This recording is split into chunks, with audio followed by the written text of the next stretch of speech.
Okay, so I'm ready to filter a delicious mulberry infused makgeolli that was filtered about probably 2 months.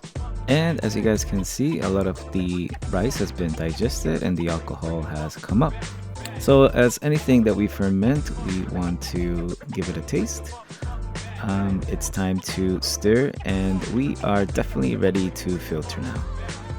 For a 2.5 kilogram batch that I did for this, I just like to use my hands and I don't like to use any other devices. Well, because I have to wash them, but it's always nice to give your makgeolli a massage and reincorporate everything that's been fermented and just do and repeat the process. And also a great thing about this process is that it leaves your hands so smooth from all the rice too.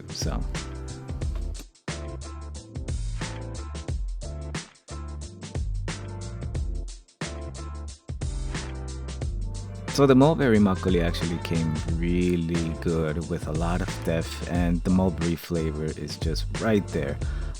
This was done in a two-stage fermentation again, so the alcohol level will be about 14%. And whenever I make a two-stage, I always like to condition it in my refrigerator for about at least 2 weeks so all the flavors kind of blend together and your final makgeolli is, a lot smoother and tastier.